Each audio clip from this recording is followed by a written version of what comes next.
This segment of the news is brought to you by Great Basin College. A pioneer in distance education, your success is their tradition.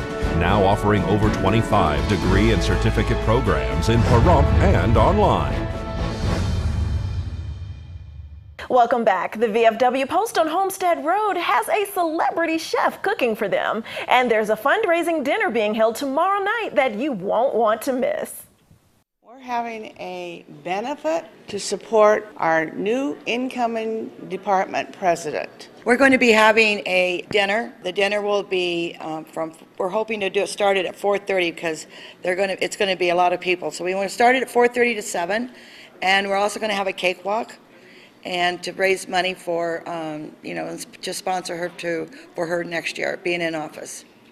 And so what is that money used for her to be in office? Well, the money that we're going to raise for her, once she becomes department president, she is going to need funds to travel with or to go on different things that National ask her to do. So this is just extra income for her to support her through her year of being department president. So the public's invited to this? Absolutely. All right, when is it? This coming Friday, the 21st of April. That the auxiliary has found a person to make this a very special event for our community. So you need to come on down. For your $10 donation, you are going to get a wonderful dry rubbed, slow roasted brisket, and I have 2 sauces that go with it. You can either have it barbecued or you can have a mushroom and onion au jus. We're having string beans and oven roasted potatoes. You get a salad and you get dessert. Thank you to the VFW for allowing me to do this. I can honestly say I come from a military family, and it's all about the vets, and I'm just grateful. I'm a graduate of the Culinary Institute of America. I have worked in both New York City and the state of Connecticut for over the past 40 years. I have worked at the World Trade Center. I've worked at Fiorello's across from Avery Fisher Hall. I've worked at a French continental restaurant called Chez Pierre. I've had my own catering business, and I have just spent the last 8 years of my professional career working for the original Antonios in Southbury and Woodbridge, Connecticut. So everybody can come down this Friday, though, to try this slow roasted brisket, which is something just such a treat. We have had the best showing. And how many people approached you after the meal? They came in. How many people said, when are you doing this again? So once again, the date and time of this meal is this Friday from 4 to 7? 4:30 to 7. Please come on down. Please support us.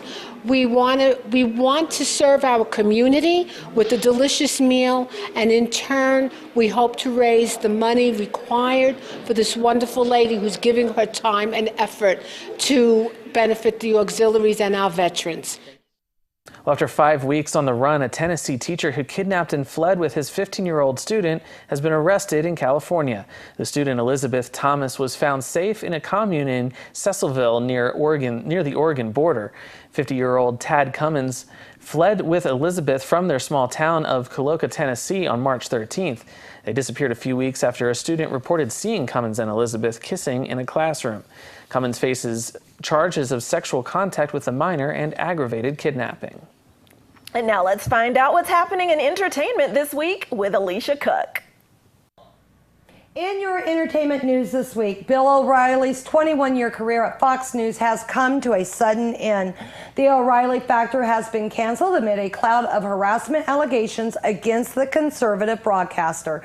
Fox said after a thorough and careful review of the allegations, the company and Bill O'Reilly have agreed that Bill O'Reilly will not be returning to the Fox News channel. O'Reilly's departure was precipitated by a New York Times report earlier this month that O'Reilly, Fox, and 21st Century Fox had reached settlements totaling $13 million with 5 women who had accused O'Reilly of sexual harassment or verbal abuse. In the wake of the Times report, at least 60 advertisers told Fox to remove their commercials from the O'Reilly Factor. CNN's Allison Camerata, who worked for Fox News Channel for 16 years, says a chilling effect there stopped people from reporting harassment. It was Roger Ailes. He was the king, she said. Ailes, the network's former CEO, resigned last summer after a series of sexual harassment allegations were leveled against him. Camerata said there is a feeling inside the network that there is actually more to come, that this isn't the end. O'Reilly has denied wrongdoing, as has Ailes. Bruce Springsteen has new music out, and it's taking aim at Donald Trump. The rocker and his longtime friend Joe Krzyzewski have released a protest anthem titled "That's What Makes Us Great." Krzyzewski, known for his work with the House Rockers, said he wrote the song when Trump took office in January and ran it by Springsteen. The musician and Democratic Party donor has been open about his disapproval of the current president. In January, Springsteen said he was worried about the future of the United States. That's What Makes Us Great is available now wherever music is sold. Richard Simmons knows we've heard a lot about him lately, but now we're hearing from him.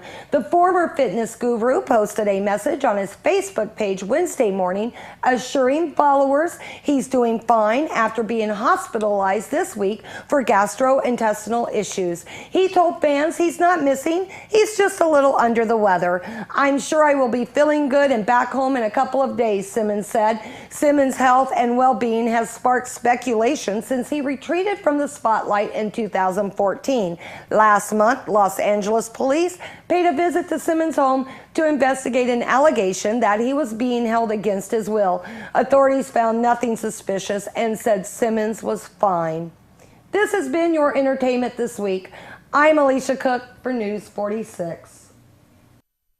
Thanks, Alicia. A spokesman for former President George H.W. Bush said his spirits are high after the 92-year-old was recently readmitted to a Houston hospital for pneumonia. Bush was admitted due to a cough that prevented him from sleeping, and the cough turned out to be pneumonia, which has been treated and resolved. Bush remains under observation at Houston Methodist Hospital. Well, it's not as windy outside today. That's a good thing. Yep. Let's take a look outside at our weather cam. And Noah Beegan's going to tell us what we can expect today and throughout the weekend in weather next.